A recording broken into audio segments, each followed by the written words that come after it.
नमस्कार, आपके साथ मैं हूं सपना मदेश और आप देख रहे हैं जगत न्यूज 24। तो आइए शुरुआत करते हैं कुछ खास खबरों से। गुजरात राजकोट उपलेटा में श्रावण मास के सोमवार को सोमनाथ मंदिर में महाआरती की गई।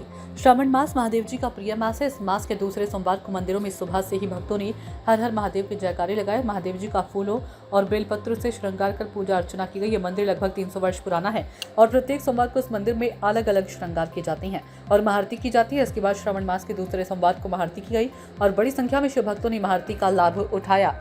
जगत न्यूज 24 गुजरात राजकोट उपलेटा से सरफराज कोड़ी की रिपोर्ट। ओम हर हर हर महादेव हर। मारू नाम योगेश नवनीतराय पंड्या उपलेटा। આજે અમે સોમનાથ મહાદેવના પટાંગણની અંદર ભેગા થયા છીએ।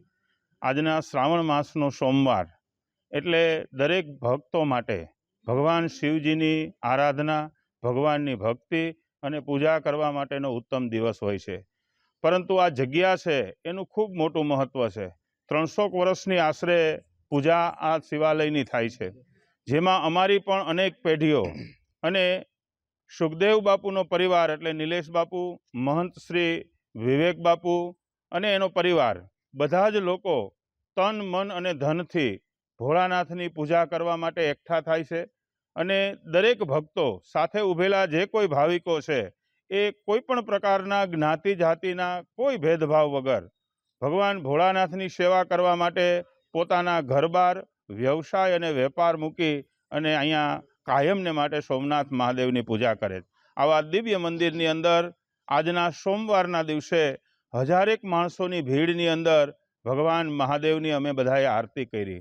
ભગવાનનું સ્વરૂપ એટલું બધું દિવ્યમાન હતું કે સાક્ષાત ઉજ્જૈનથી મહાકાલ ભગવાન અમને અહીંયા દર્શન દેવા આવ્યા હોય એવો બધા જને ભાવ થયો અને દરેક લોકો ભગવાનની એક ઊંડી છાપ અને ભક્તિ લઈ અને હસતા હસતા આ જગ્યાએથી પોતાના ઘર તરફ સ્મરણો સાથે લઈ અને જાય છે।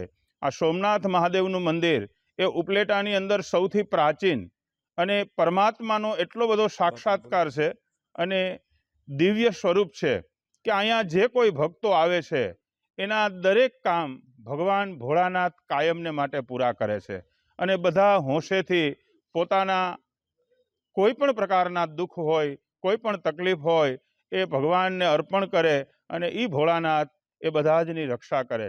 અહીંયા આવેલા દરેક ભક્તો અને ખાસ કરીને સેવકો એમાં પટેલ સમાજના ભાઈઓ છે, દરબાર સમાજના ભાઈઓ છે, બ્રાહ્મણ સમાજની અંદર અહીંના શુક્લજી સહિત બધા જ લોકો કોઈ પણ પ્રકારની ભગવાન પ્રત્યેની આસ્થા જે છે એને એક કરી અને સાથે રહી અને ભગવાનનું ભજન કરે છે।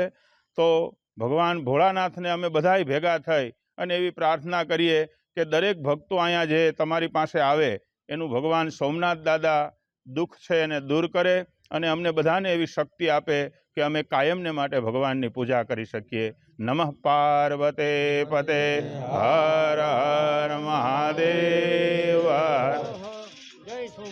ऐसे ही अपडेट्स के लिए देखते रहें जगत न्यूज 24 और हाँ, हमारे चैनल को लाइक, शेयर और सब्सक्राइब करना बिल्कुल ना भूलें।